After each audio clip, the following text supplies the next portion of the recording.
you, Mr. Arathun. Good morning, Dr. Emmanuel and all members of the Executive Committee. Good morning, ladies and gentlemen. It is indeed a pleasure to be here today and to be talking to you in person after a long gap of 2 years. The Research, Development and Consultancy Division of the Council is involved in studying the new education policy, the National Education Policy, to understand how we can adopt and adapt the various recommendations in our context. During my presentation, I will be talking about some of the initiatives that the Council has undertaken as far as the new education policy is concerned. But before I begin, I would like to touch upon what Mr. Arathun had pointed out, that the recommendations of the new education policy are not something which are new to us. We have actually been following them for a very long time. He talked about our curriculum for preschool to class 8. And if you look at our curriculum, those of you who have had a chance to look at our curriculum, we have been talking about a lot of things which have been mentioned in the new education policy, and we've been following it since 2016 in our curriculum. Features such as, we were already following a learning outcome-based approach in our curriculum. We have talked about emphasis on experiential learning, development of 21st century skills, and integration of skills and values into the curriculum.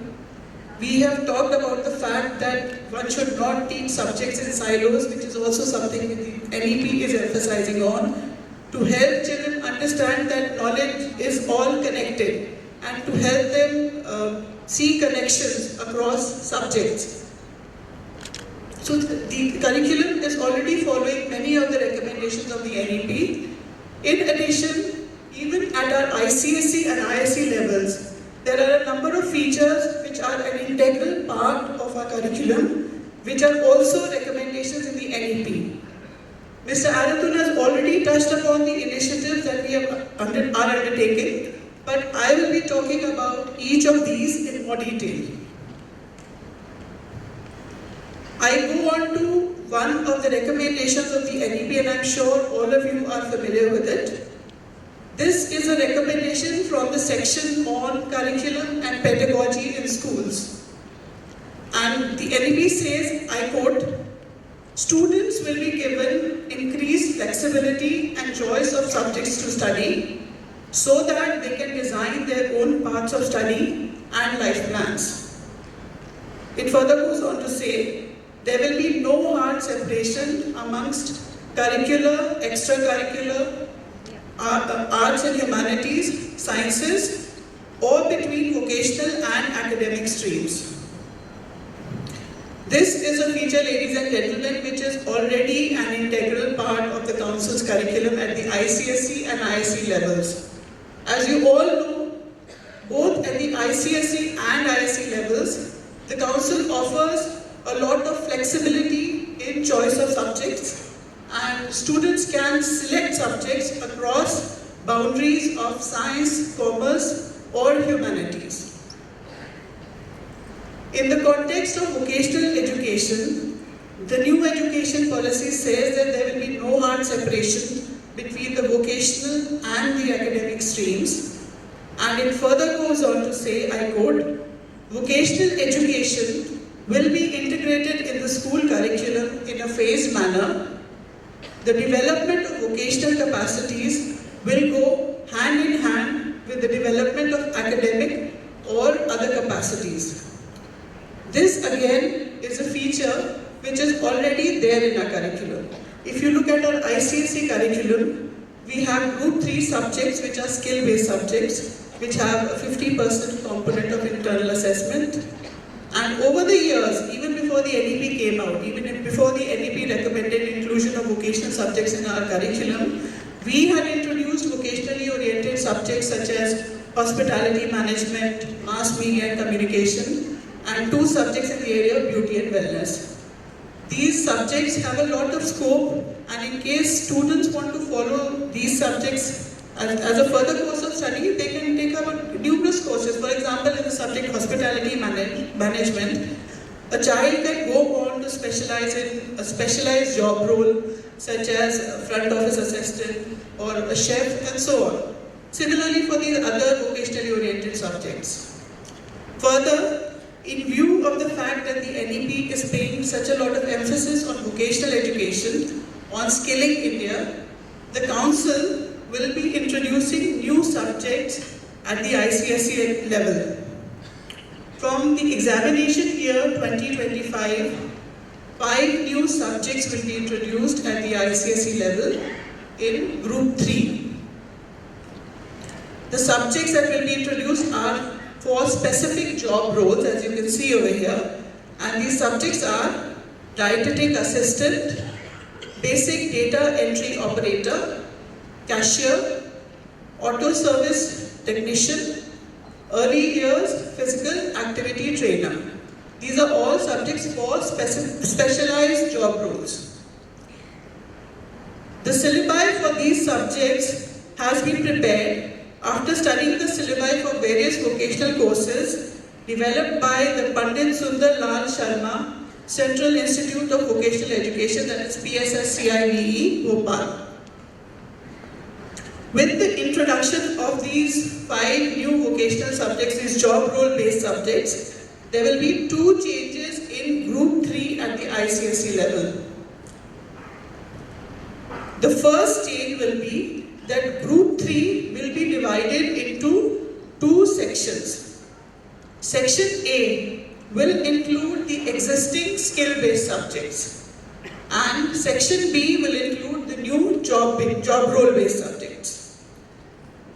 For example, you can see over here, under Section A we have our existing subjects such as computer applications, economic applications, commercial applications, cookery, technical drawing applications and so on.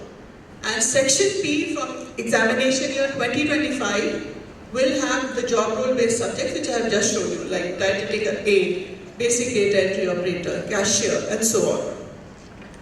The second change which will happen in Group 3 will be in the choice of subjects. From examination year 2025, candidates will have the option of choosing either 1 or 2 subjects from Group 3. As you all know, currently all candidates are required to select 1 subject from Group 3. But from examination year 2025 onwards, candidates can select either 1 subject or 2 subjects. Now, how will this selection happen?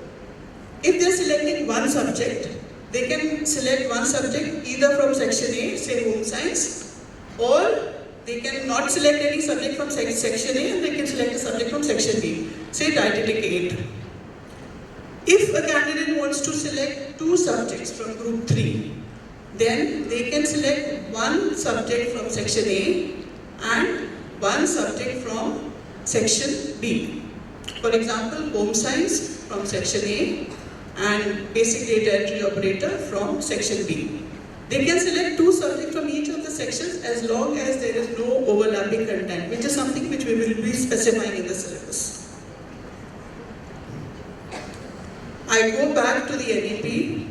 Another recommendation of the NEP is, the NEP says, under the section on curricular integration of essential subjects, skills and capacities, it says, concerted curricular and pedagogical initiatives, including the introduction of contemporary subjects at relevant stages, will be undertaken to develop various important skills in students at all levels. A number of subjects are mentioned in the NEP, subjects such as coding, artificial intelligence, environmental science and so on. The Council has also taken an initiative in this direction, and from examination year 2025, a new subject, robotics and artificial intelligence, will be introduced at the ICSE level. The syllabus for this subject, robotics and artificial intelligence, has been developed in collaboration with IHFC, which is iHub Foundation for Robotics of IIT Delhi. As I mentioned, the subject will be introduced from examination year 2025, and this subject will be included in Section A of Group 3, as I have mentioned earlier. I've already explained Section A and Section B. Robotics and artificial intelligence will be included in Section A of the syllabus. The idea behind introducing this subject at class 10 level was to basically give students a broad understanding of each of these two areas. Both robotics and artificial intelligence are two upcoming areas with a lot of potential in the coming years. So the idea was to introduce them to robotics as well as artificial intelligence at class 10 so that they can understand where their interests lie, and in class 11 and 12 they can then diversify. We are also working on the syllabus for artificial intelligence and robotics at the ISC level. At the ISC level, the subjects will be offered separately. That is, there will be a separate subject for robotics and a separate subject for artificial intelligence. Just to give you an idea of some of the broad areas which are included in the subject, you can see here on the slide.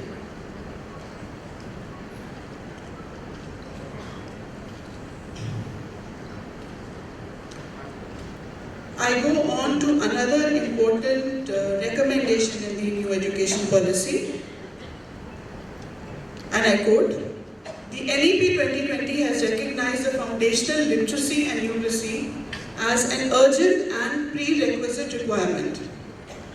The Department of School Education and Literacy, Ministry of Education, Government of India, has launched a national mission called the Nipun Bharat Mission for attainment of foundational literacy and numeracy by all children by the end of class 3. The guidelines of the Nipun Bharat take into account various aspects of FLN across 3 years of ECCE and classes 1, 2 and 3, the focus being on children in the age group of 3 to 9 years. The reason why such a lot of emphasis has been placed on foundational literacy is because it has been found that if certain skills and competencies are not learned at the foundational stage, it creates learning gaps for children. And once these learning gaps are created, it is very difficult to bridge them. Children are not able to then cope up with the more complex syllabus which comes with the higher classes. And this often results in dropout or children simply lose interest. So foundational literacy and numeracy is extremely important. In order to develop a broad understanding on foundational literacy and numeracy, the Council has developed a resource pack on foundational literacy and numeracy. The resource pack is based on the guidelines of the Nipun Bharat, and the purpose of developing this resource pack is to provide broad understanding on foundational literacy and numeracy, as well as to provide teachers with a lot of ideas and resources which they can use in their foundational classes. This resource pack has been conceptualized in the form of 3 modules. The first module, Module 1, is called Exploring FLN. The second module is called Creating an Enabling Environment for FLN. And the third module is called Engaging in Enriching Experiences for FLN. And I will be talking about each of these modules in more detail. These are the cover pages for each of the 3 modules. You can see the cover pages for Module 1, Module 2 and Module 3. This material is available on the Council's website, so please visit and go through the document. Module 1, which is on Exploring FLN, highlights the various academic aspects of foundational literacy and numeracy and aims to provide a broad understanding to all stakeholders. This module is generic in nature for anybody who wants to understand what FLN is, what foundational literacy and numeracy is. There are various sections in this module, which include the first section being on understanding foundational literacy and numeracy, which gives a broad overview of the 3 goals which have been spelled out in the Nipun Bharat guidelines along with the learning outcomes. There's a section on foundational language and literacy, which talks about the various components of language and literacy and the role of the teacher, etc. There's a section on foundational numeracy and mathematical processes, which talks about early mathematics skills, components of foundational numeracy, role of the teacher and all. There is also a section on creating an environment for foundational literacy and numeracy. How does the teacher create an environment in which to optimize foundational literacy and numeracy in the classroom? So there's a section on that. And there's also a section on assessment at the foundational stage. This is module 1. Module 2 is specifically meant for teachers and practitioners. And this module has been given class-wise. For preschool 1, preschool 2, preschool 3, class 1, class 2 and class 3. And the focus of this module is to provide teachers with resources and activities which they can use in their classroom to achieve the desired competencies and learning outcomes as has been specified in the Nipun Bharat guidelines. This is module 2, as you can see. And this module has been given in a tabular format. The first column spells out the learning outcomes, which is from the Nipun Bharat guidelines, as given in the Nipun Bharat guidelines. The second column spells out the resource materials which may be used by the teachers for achieving that learning outcome. And the third column talks about the pedagogical processes, or simply the teaching learning activities, which the teachers can undertake to achieve the desired learning outcome. This column format runs throughout from preschool 1 to class 3. There is a third module, module 3, which is on engaging in enriching experiences in FLM. So in addition to providing teachers with ideas for activities, teaching learning activities which they can follow from preschool 1 to class 3, we have also created module 3, which provides teachers with additional resources in the form of worksheets, activities, rhymes and poems, as well as some ideas for rubrics, checklists and observation schedule. This is a snapshot from some of the contents of module 3. As you can see, there's an activity sheet, there are some activities, there's a rubric, rhymes and poems, etc. So I would request all of you to please visit the website and please ask your teachers teaching at the foundational stage to go through this material and to use the ideas given in this document to create their own activity. They don't have to follow exactly what has been mentioned, the ideas which have been mentioned in this document. These ideas are suggestive in nature.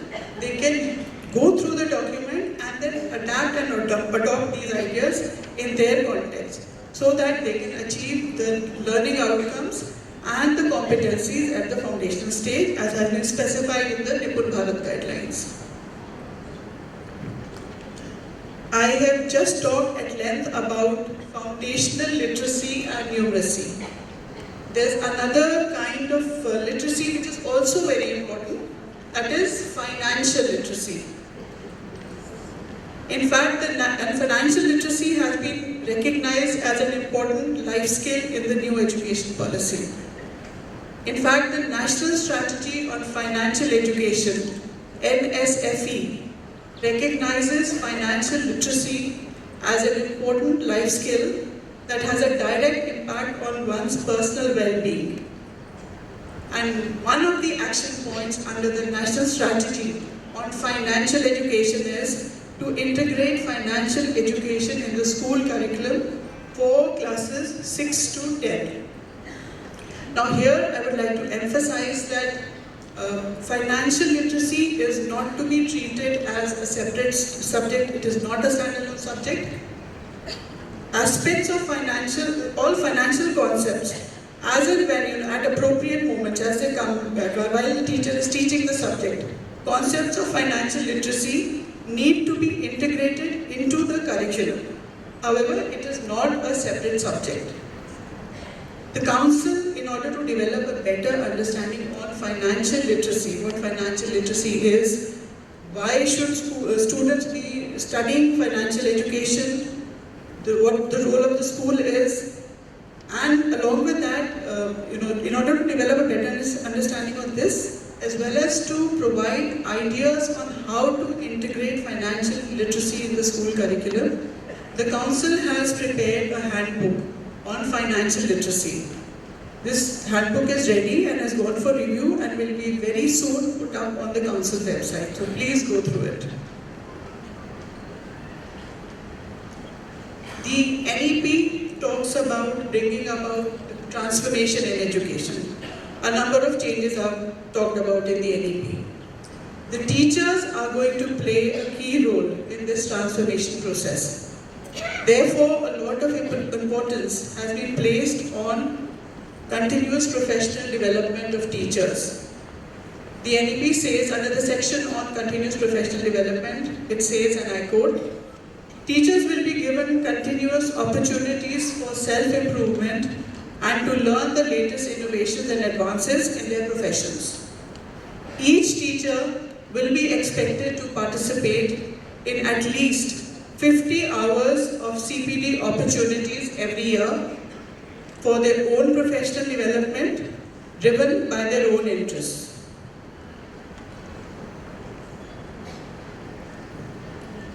The Nishtha online training programs, and Nishtha stands for National Initiative for School Heads and Teachers Holistic Advancement,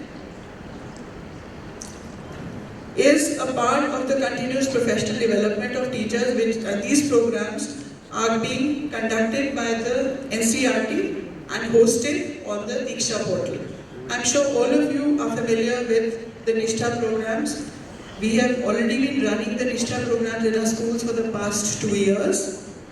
It's a series of 3 programs which are for continuous professional development of teachers. And these programs are, there is one program at the elementary level which is meant for teachers of classes 1 to 8. There's another program for teachers of the secondary level which is for teachers of classes 9 to 12.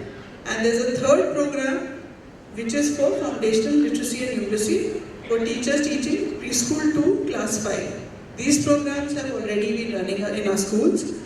Some of our teachers have participated in these programs. However, when we look at our data, we find that most of our teachers are yet to complete these programs. So, in order to allow our teachers to complete these programs, we have reopened these programs. So, the Nishtha programs for the foundational stage as well as the secondary stage will be are open actually from 1st November 2022 to 31st January 2023. They are open for 3 months, and we have specifically tried to keep it during the holiday period to allow teachers to complete these programs. Each of these programs, that is Nishtha Secondary as well as Nishtha Foundational Literacy and Numeracy, comprises a set of 12 programs. Here, I would like to emphasize that the Nishtha programs are not just meant for the teachers.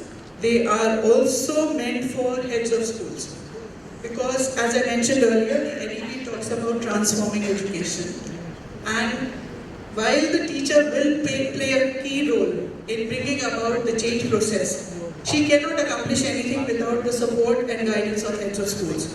So heads of schools also need to understand what this change is all about. And that is what the Nishtha programs aim at. They are developed on all the focus areas of the NEP. So I would also request heads of schools to participate in these Nishtha programs.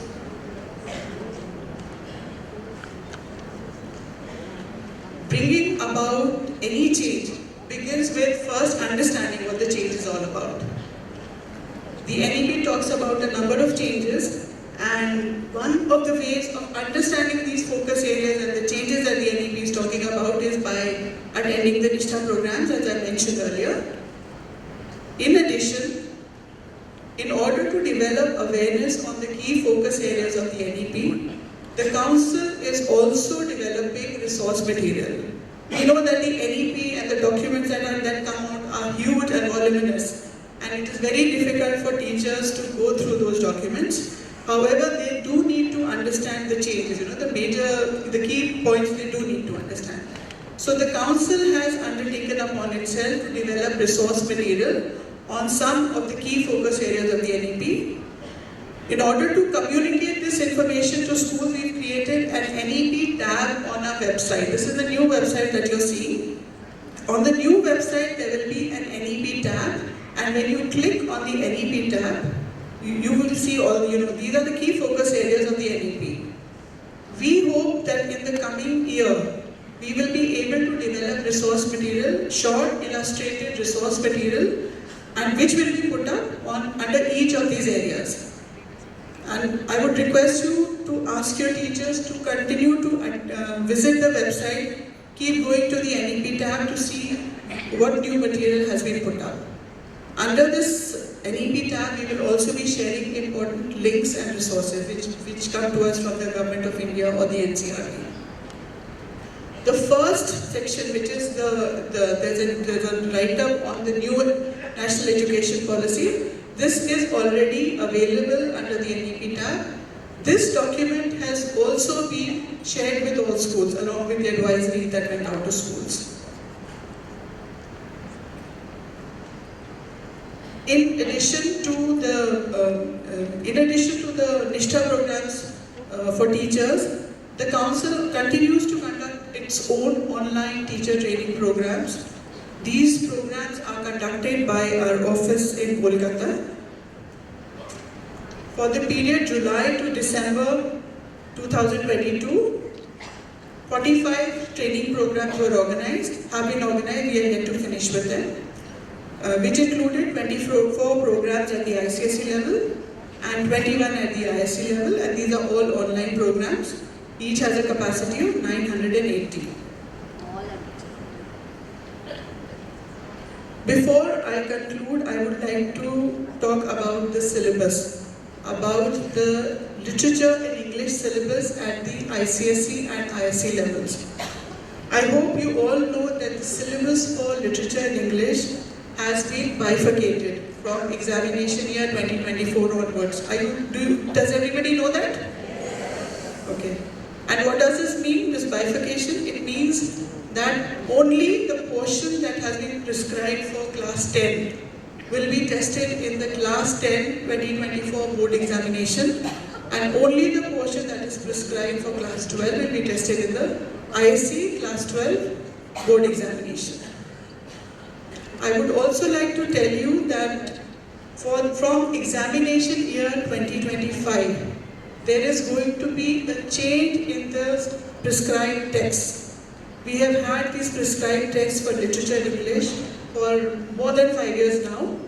So from examination year 2025, there will be a completely new set of Shakespeare plays, short stories and poems.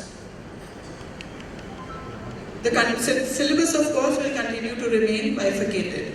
So please make sure that when the regulations and syllabus for the year 2025 come out, the teachers and the relevant teachers go through the syllabus and they are teaching from the right books. Please make sure of that.